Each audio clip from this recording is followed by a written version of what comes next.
Bismillahirrahmanirrahim.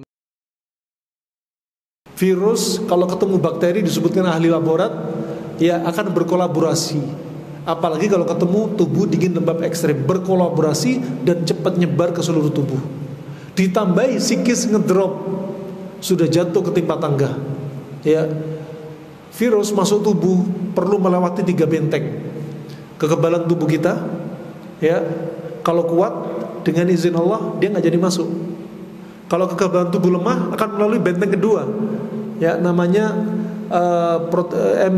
protein MHC kelas 1. Dia akan menghasilkan apa? Racun untuk dinding-dinding sel virus dan bakteri, sehingga bakteri dibunuh. Kalau 2 benteng ini lemah akan melewati benteng ketiga, namanya interferon. Tujuannya apa? Untuk menghambat pertumbuh kembangan virus dan bakteri. Dan 3 benteng ini lemah ketika kapan? Ketika tubuh kita dingin lembab, ketika kita stres, panik, takut berlebihan, dendam dan lain sebagainya. Psikis kacau ikut kena. Nasallahu alaihi. Maka apa? Fa'tabiru ya ulil albab. Ambil pelajaran yang telah terjadi, biar kita nggak kena lagi. Ya, kalau takut berlebihan tambah ngedrop. Saking takut berlebihan ke pasar pakai baju APD. Subhanallah, naasnya para warga tinggal klaster, mobil aja jaga jarak 10 meter. Padahal mobil gak bernafas, jaga jarak 10 meter, pakai masker 10 lapis. 2 tahun, 3 tahun gak pernah keluar rumah. Ini takut berlebihan. Ya, ada saatnya ya isolasi, tapi tubuh kita juga perlu kita perhatikan. Ya, masuk rumah ternyata masih juga kena COVID. Kenapa? Karena virus, ya, bakteri, jamur untuk masuk rumah gak perlu izin Anda, gak perlu assalamualaikum. Lewat bawah pintu yang Anda buka, lewat ventilasi, lewat pintu kamar mandi, lewat lubang-lubang masuk, dan tubuh Anda dingin lembab, kena juga walaupun di dalam rumah. Ini perlu ditadaburi, ya, rahimani wa rahimakumullah jami'an. Kemudian kata Al-Hafidz Ibnu Hajar, kalau ini semua tidak keluar, kemudian kena jantung, yuhdithu asyausah, akan kena asyausah. Apa itu asyausah? Nyeri pada jantung. Sering kami dapati, ya, saudara-saudara kita ngeluhkan apa? Ya Allah, jantung rasanya pengap, sesek, ya, sangat sakit. Sudah langsung diagnosa, ini dah jantung koroner. Jangan keburu-buru diagnosa dengan kemungkinan terburuk. Ambil yang paling ringan. Ternyata gampang. Sebabnya karena apa? Uap tadi numpuk di jantung. Setelah dia konsumsi jahe merah, sendawa, permisi, loh kok enteng ya? Subhanallah. Ternyata karena uap. Teori yang sangat simpel sekali. Nah, dan teori ini gak dibahas oleh kedokteran modern, tapi kedokteran klasik sudah bahas. Ya, dan kalau uap numpuk tidak bisa keluar, numpuknya di kepala, yuhdithu as-suda', akan terjadi pusing. Simpel banget. Pendapat Al-Hafidz Ibnu Hajar mencocoki hadis Nabi SAW. Ketika Nabi SAW melihat seorang lelaki badu, laki-laki badu badannya keker. Anda pernah berjumpa laki-laki badu belum? Belum pernah kan? Belum kebayang kayak apa laki-laki badu. Kalau Anda ketemu mereka, khas baunya bau kambing. Ya, karena jarang mandi. Mandi janabah aja mereka nggak tahu ada syariat mandi janabah. Ya, permisi. Dulu kita punya klinik di Yaman. Ya, ada orang badu datang, permisi, kebelet pipis, disuruh kamar mandi nggak mau. Keluar dari rumah, keluar dari klinik, mojok di pojok rumah, pipis di pojok rumah. Coba. Ini orang badu. Orang badu ini sampai detik ini jarang sekali mereka makan minuman instan. Yang dimakan apa? Zaitun, kurma, kemudian daging kambing, susu onta, susu kambing. Gak ada ceritanya, atau jarang kami dapati makan ayam broiler. Ya, makan minuman yang bersoda, jarang banget. Orang badu kalau istrinya mau ngelahirin, apa yang mereka lakukan? Dibawa istrinya manjat gunung. Kalau sudah kerasa his, ya hisnya his asli, aduh udah sakit, gak ada dimanja-manjain tuh istri. Dibawa naik gunung, suaminya bawa kambing, istrinya di kanannya bawa naik gunung. Biar apa? Ngelatih otot perutnya. Ya. Nah, makanya ketika mau ngelahirin jangan dimanjain tidur terus. Gerak. Ketika usia kehamilan ke-8 harus si ibu hamil banyak jalan. Pulang pergi. Apa? Nguatkan otot rahim, paha, termasuk jalan rahim, semakin elastis. Dibawa naik ke gunung sampai puncak, langsung ngelahirin. Setelah itu disembelihin kambing, dibakarin kambing, kasih makan kambing, nutrisinya. Ya, subhanallah ya. Wah, ini orang Badu. Dan orang Badu ini subhanallah pernah kami ziarah ke rumah seorang kepala puskesmas, waktu namanya Dr. Faisal. Kami ziarah ke rumahnya. Dia cerita, wallah Abdurrahman, saya pernah dapati, demi Allah ya, ini keanehan-anehan kami dapati. Di antaranya orang-orang Badu. Orang Badu ini anak kecil 10 tahun, 12 tahunan. Saya suntik berkali-kali, jarum saya patah. Padahal Yaman sama Banten jauh. Ya, ilmu kebal kan di Banten. Nah, disuntik kebal bukan karena jin, bukan. Ditanya ibunya, apa rahasianya? Dari kecil sering saya kasih susu onta. Ini ajib juga, sering kami dapati juga di antaranya ada ibu-ibu kena kanker rahim.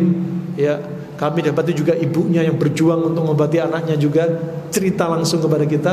Juga ada yang kasus yang lainnya, dari kasus kanker yang lainnya. Subhanallah, mereka terobati dengan apa? Konsumsi susu onta dicampur kencing onta. Ajib. Ini kencing onta termasuk tibbun nabawi. Ya. Ya, susu dan kencing onta dicampur, dosisnya 1:1. Ya. Coba kalau umroh nanti kita umroh bareng, cari kandang onta. Nah, subhanallah, ini ternyata apa? Sangat manfaat. Dan subhanallah juga ada kasus yang lainnya. Bapak-bapak kena usus buntu, dibius sama dokternya, ndak pingsan-pingsan. Ditanyai apa? Setiap hari minum susu onta. Ya, obat bius nang efek. Ini gambarannya orang Badu, pengen kita gambarkan. Nabi melihat Badu ini kekar, kuat. Nabi penasaran, saking takjubnya. Sebagaimana disebutkan Abu Hurairah, Nabi bertanya dalam riwayat Imam Ahmad, Imam Bukhari dalam Adabul Mufrad, disahkan Syekh Albani rahimahullah taala. Nabi bertanya, hal asabaka umumil dam? Kamu pernah kena umumil dam enggak? Ingat ya, jangan ada yang menjadikan kunyah Anda umumil dam. Umumil dam bukan nama seseorang, tapi umumil dam namanya demam. Ya. Hal asabaka umumil dam? Apakah kamu pernah kena demam? Kata orang Badu apa? Ma umumil dam. Apa itu umumil dam, itu apa? Ya. Kemudian kata Rasulullah, al-hararah bainal jild wal adhalat, yaitu demam panas antara otot dan kulit. Kemudian kata orang Badu apa? Ma sobani umumil dam abada. Aku gak pernah kena umumil dam sama sekali. Ya.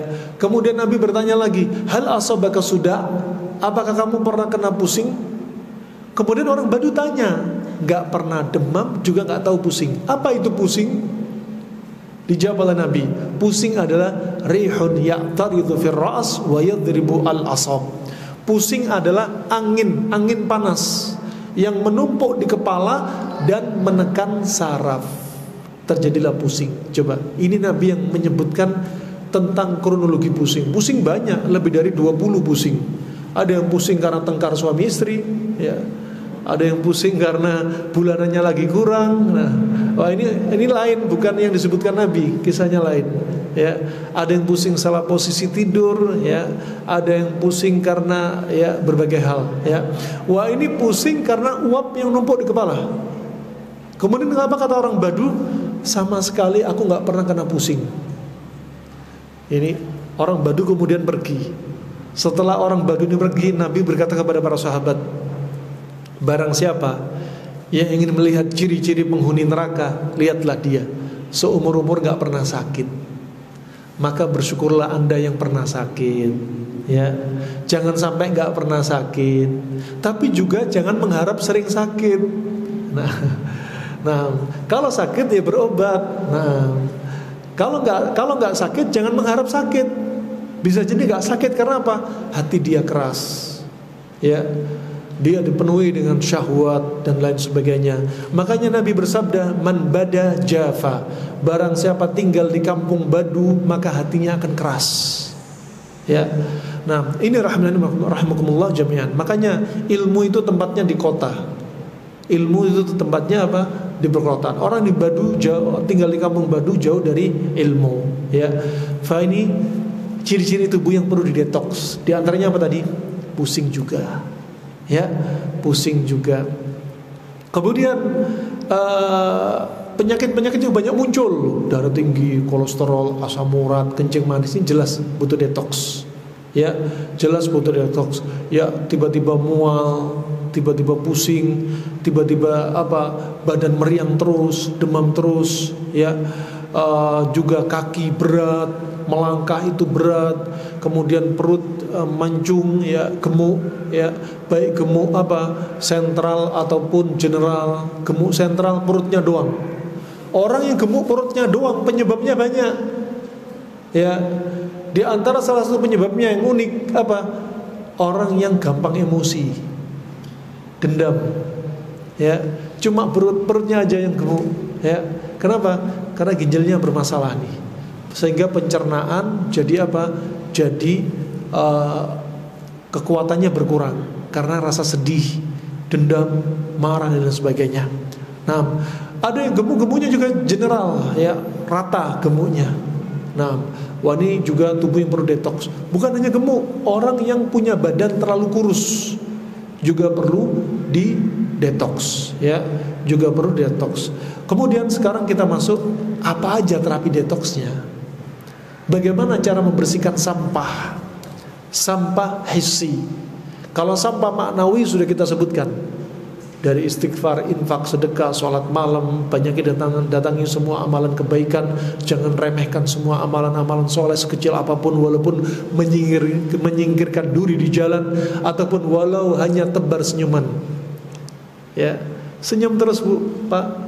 Ya, senyum terus, ya. Ibtasim, senyumlah. Idza ra'ait man ahbab ibtasim likay ya'rif mahabbatak. Kalau Anda melihat ada orang senang dengan Anda, senyum kepada dia, biar dia tahu kita juga senang sama dia. Tapi ingat, kalau bukan mahramnya hati-hati. Nah, idza ra'ait man tarakak ibtasim likay yandam.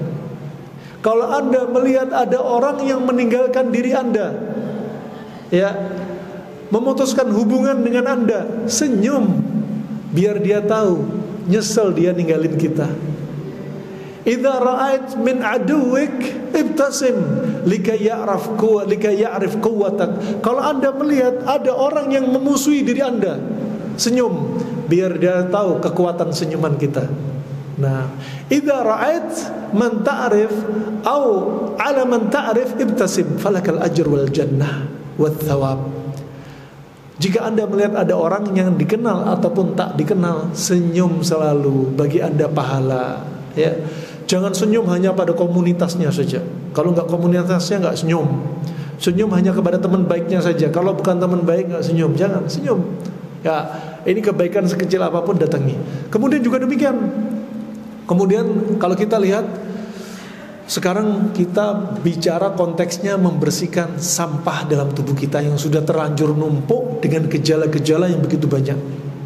Ya, di antaranya Anda tidak perlu beli resep menu detox. Kalau Anda perhatikan cara-cara ini, sehat itu mudah, murah, nggak perlu Anda beli-beli mahal resep-resep detox dan lain sebagainya, nggak perlu. Jadikan makanan Anda sebagai obat, dan obatnya Anda ya makanan Anda. Ucapan siapa ini? Hippocrates. Ya, walaupun dia non muslim, tapi ucapannya benar, lurus, nggak mengapa kita ambil. Nah, jadikan makanan itu sebagai obat, ya, dan obat Anda ya makanan itu. Kalau Anda sakit, Anda perlu detox, detox Anda melalui makanan. lihat makanan sebagai menu detox Anda, lihat kombinasi makanan untuk mendetoks Anda, lihat pantangan dari tubuh Anda sehingga mendetoks diri Anda, perlu diperhatikan. Nah, juga Al-Harith bin Kaldah, dokter yang hidup di zaman Nabi, ya, datang dalam beberapa riwayat dokter yang hidup di zaman Nabi, di antaranya 3 orang dokter yang terkenal. Yang paling terkenal namanya Al-Harith bin Kaldah. Yang kedua Ibnu Abi Ramthah. Yang ketiga Asy-Syamardal. Ini 3 orang dokter yang hidup di zaman Nabi SAW yang terkenal.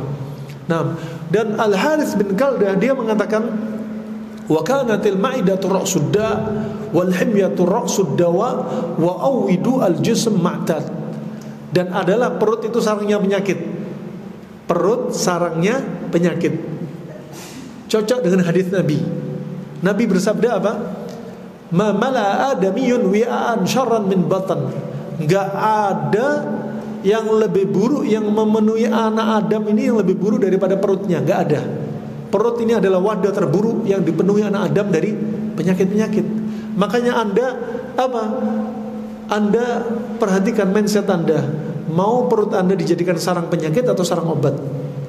Ya, maka kalau Anda sakit, jadikan makanan Anda sebagai obat, dan obat Anda ya makanan itu. Kalau Anda nggak menjadikan mindset ini, akhirnya Anda akan menjadikan obat di apotik sebagai menu wajib Anda. Nah, pagi, siang, malam, sebelum makan, sudah makan, minum terus. Makanya sehat itu definisi sehat itu enak makan, enak tidur, enak perasaan. Itu baru sehat. Kalau makan, sebelum makan minum obat sakit mah, gak sehat. Setelah makan minum pengencer darah, kolesterol, gak sehat. Ya. Kemudian enak tidur, sebelum tidur harus minum obat penenang. Ya. Atau ketika tidur sering mimpi buruk, atau ketika tidur sering pipis bangun terus. Berikutnya enak perasaan. Ini baru kalau sudah 3 ini kumpul, ini ajib. Dan ini semua bisa didapati pada umat Islam. Ya, sudah diatur masalah makan, sudah diatur bagaimana adab makan. Banyak. Ya, semoga satu saat nanti kita bahas hikmah di balik adab makan Nabi. Ya, kemudian masalah tidur, adab tidur juga dibahas. Masalah perasaan, kalaupun ada sedih, ada dendam, ada penyakit hati, iri, hasad, ya, baper dan sebagainya. Nih, apa kira-kira bimbingan Nabi untuk psikis seperti ini? Ya, obatnya yang bisa dikonsumsi dari zikir ya, dari ibadah yang menambah tenang hati. Ternyata sudah dibahas oleh Nabi SAW. Kita aja yang nggak mau belajar. Ya, makanya banyak ilmu kesehatan yang dilalaikan. Kemudian, jadi untuk detox, Anda pertama bisa lihat dari jam-jamnya. Jam tubuh kita itu punya jam-jam detox. Seperti jam kalau kita sedang gak puasa, ya, jam 4 pagi sampai jam 12 itu jam tubuh kita mendetoks. Kalau kita lagi puasa, jadwal detoksnya dari kapan? Dari kita sahur sampai buka. Panjang waktu detoksnya. Oleh karena itu ketika makan pagi, ketika menu sahur, Anda pilihlah menu makanan yang cocok untuk di jam-jam detoks. Ketika detoks, tubuh Anda, organ tubuh Anda sudah lelah. Liver lelah, ginjal lelah, jantung juga ikut lelah, memasok darah ke seluruh organ untuk menyaring di ginjal, ya, untuk pencernaan, metabolisme di liver dan seterusnya. Sudah lelah. Ketika sudah lelah, berarti jangan pilih menu makanan yang bikin tambah lelah. Kalau tubuh Anda di jadwal detoks lelah, Anda pilih menu makanan yang bikin tambah lelah, berarti Anda mempercepat proses penuaan diri Anda. Ya, organ sudah jatuh di timpa tangga, lelah ketemu lelah. Harusnya Anda di jam-jam detoks memilih konsumsi konsumsi menu makanan yang membantu meringankan proses detoks. Buah, sayur, air putih, ya, nabit, madu dan lain sebagainya. Gak perlu butuh resep detoks tertentu. 7 ramuan herbal detox kelamaan. Udah pakai cara ini. Ketika saya pakai cara ini tahun 2013 waktu itu, ya, yang saya punya keluhan obesitas. Kemudian dari SMA sampai berangkat ke negeri Yaman waktu itu, ya, BAB itu sepekan sekali. Kemudian asam urat, rematik dan sakit mah. Dengan izin Allah Subhanahu wa taala, hanya sepekan cara ini kita pakai, hanya 1 pekan. Berat badan turun 8,2 kilo. Hanya 1 pekan. Gak perlu resep-resep tertentu, cuma pola makan diperbaiki. 2 pekan turun 17 kilo. Kemudian teman kami juga demikian, ya, berat badan 135 kilo, dalam 1 bulan turun 35 kilo. Nah, yang kurus juga demikian, untuk naikkan berat badan juga demikian. Yang mandul juga gitu, yang kanker juga gitu, yang kencing manis juga gitu. Coba caranya simpel banget. Ya, orang kencing manis gak perlu herbal tertentu, coba hanya pola makan. Waktu itu hanya kita tambahi hanya rendaman gandum utuh. Hitungan 1,5 bulan, yang tadinya gula darahnya 600 normal tanpa obat apapun kecuali cara makan dan herbal satu ini dari gandum utuh. Tensi yang tadinya 200, alhamdulillah sembuh total. Makanya gak ada ceritanya obat kencing manis diminum seumur hidup. Darah tinggi seumur hidup, pengencer darah seumur hidup, kolesterol seumur hidup, rematik seumur hidup. Pabrik menciptakan seumur hidup sekali lagi untuk apa? Untuk mereka yang gak move on dari pola makan mereka. Ya. Kemudian ketika sahur juga demikian. Lihat ketika Anda gak puasa, tadabburi hadis Nabi SAW. Tadabburi hadis Nabi SAW riwayat Imam Bukhari, Imam Muslim. Ya. Man tasabbaha bisab'i tamratin al-ajwa lam yadhurruhu fi dhalika al-yawm as-sihr wal sum. Barang siapa yang pagi hari makan 7 butir kurma ajwa, dalam riwayat yang lain enggak disebutkan ajwa, sehingga ulama menyebutkan enggak harus kurma ajwa. Sebagian ulama membolehkan 7 kurma apapun, sebagian lain memutlakkan 7 kurma ajwa. Nah, maka tidak akan membahayakan diri dia sihir dan racun. Subhanallah, makan pagi hari, makan cocok di jadwal tubuh sedang mendetoks. Pagi hari, Masya Allah, jadwal detoks dikasih kurma. Dan kurma meringankan detoks, proses detoks sekaligus membantu mendetoks, diringankan berkali-kali. Nah, Anda Masya Allah, misalkan sebagian Anda ajib, perawatan wajahnya ajib dah, pakai resep glowing, disinar macam-macam lah. Malam pakai serum, kalau siang pakai sunblock, ya, pakai serum malam, serum siang. Wah, semua dipakai ya, ajib. Tapi makanannya tetap ngaco, jorki yang dikonsumsi. Makanannya ya Allah, semua dimasuk. Akhirnya apa? Bikin darah kotor. Darah kotor ini yang bikin kulit gelap, kulit bintik-bintik merah, kulit timbul papiloma, kulit timbul panukadas kurap, bikin keputihan dan lain sebagainya. Dalamnya remek, penampakan dari luar kinclong. Ya, yang kasihan siapa kira-kira? Yang kasihan siapa kira-kira, ibu-ibu? Suami Anda. Di balik istri glowing ada suami gulung kuming, karena perawatannya mahal. Dalamnya ternyata tetap nggak sehat. Makanya perbaiki pola makan Anda dari dalam. Dari dalam nanti akan memperbaiki juga keluar. Nah, ini yang perlu diperhatikan. Ya. Kemudian subhanallah, pakai cara pola makan ini ternyata bukan menurunkan berat badan, BAB jadi normal. Ya, sakit mah jadi sembuh hanya 1 pekan. Ini resep untuk obat sakit mah paling cepat dengan cara seperti ini. Cepat untuk apa? Untuk terus berkepanjangan, berkesinambungan. Ya, lain halnya kalau misalkan berobat sakit mah, mau dengan cara apapun, mau klasik mau modern, alternatif, silahkan sembuh. Selama nggak ada unsur kesyirikan, silahkan sembuh. Sembuh sampai kapan? Sampai efek obat atau terapi itu habis. Akan balik lagi sakit mahnya. Kenapa? Karena hakikatnya apa yang dia makan tetap nggak dirubah. Tapi kalau Anda pola makan diperbaiki, pola makan itu akan menjadi obat Anda. Ini perlu perhatikan. Ya, kalau Anda sedang puasa, berarti menu sahurnya perhatikan. Makanya Nabi SAW bersabda dari Anas bin Malik riwayat Abu Daud, nikma suhurul mu'min at-tamr, senikmat-nikmat menu sahurnya seorang mukmin kurma. Ya, jangan sampai Anda punya mindset kalau nggak sahur nasi berarti belum sahur. Kalau makan pagi belum nasi uduk berarti belum makan. Nah, wah ini mindset ya. Gunakan di jam-jam ini cocok konsumsi makan apa. Nah, dengan itu apa? Detox akan maksimal. Tubuh Anda yang otomatis mendetoks dengan pola makan Anda di jam-jam makan yang tepat. Nah, kemudian berikutnya, biasakan kombinasi makan panas dan dingin. Contoh yang datang dari Nabi apa tadi? Contohnya apa? Kurma dengan semangka, kurma dengan timun misalnya. Dan subhanallah disebutkan ternyata manfaat kurma dengan semangka kalau digabungkan ternyata sebagai juga obat detoks yang paling baik juga.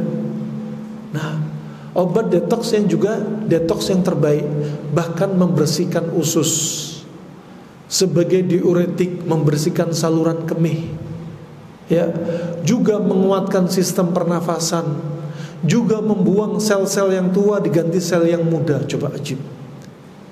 Jadi kalau kita bahas dari teori yang kami sampaikan, kami nggak memberikan kepada Anda resep detoks ini konsumsi, silakan Bu untuk memberikan sampah Anda. Nggak usah. Pola makan Anda setiap hari jadikan proses apa? Detoks terbaik. Nah, kemudian juga di antaranya apa? Di atas jam 8 malam Anda jangan membiasakan makan. Injury time dari jam 8 malam jam 9. Ya. Lebih dari itu diusahakan dijauhi, walaupun hanya minum air. Minum air terlalu banyak gak bagus. Minum air di luar jam-jam yang direkomendasi juga gak bagus. Ya, seperti jam 9 malam. Minum air di waktu yang kurang tepat seperti apa? Selepas aktivitas olahraga, hubungan intim, langsung banyak minum air juga gak bagus. Ya, makanya semua ternyata ada aturannya. Ada yang sabit dari Nabi, ada yang gak sabit dari Nabi, tapi disebutkan kedokteran klasik, mau Arab, Cina, Yunan, India, ya, dan lain sebagainya. Mereka ternyata punya konsep yang gak bisa ditolak. Ternyata banyak hikmahnya yang bisa kita aplikasikan. Kemudian rahimahumullah, ya, termasuk untuk membersihkan sampah, jangan terlalu sering makan, jangan terlalu sering ngemil. Semakin Anda banyak makan, justru Anda akan gampang mengalami gangguan autoimun. Autoimun ada dua, autoimun panas dan autoimun dingin. Kalau Anda kebanyakan makan panas, Anda akan mengalami gangguan autoimun panas. Kalau Anda kebanyakan makan dingin, Anda akan mengalami gangguan autoimun dingin. Itu simple banget. Ya, kalau ada orang kena psoriasis, gampang. Ya, kalau cuma dikasih salep, minum obat tertentu, ya, akan balik lagi. Ya, psoriasis cari penyebabnya. Penyebab bisa dari penyebab fisik makanan.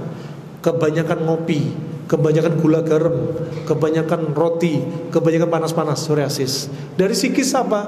Dia ternyata stres. Kenapa? Dari psikis bikin panas, dari makanan bikin panas. Ketiga, bisa jadi psoriasis karena apa? Pandangan mata jahat karena ain.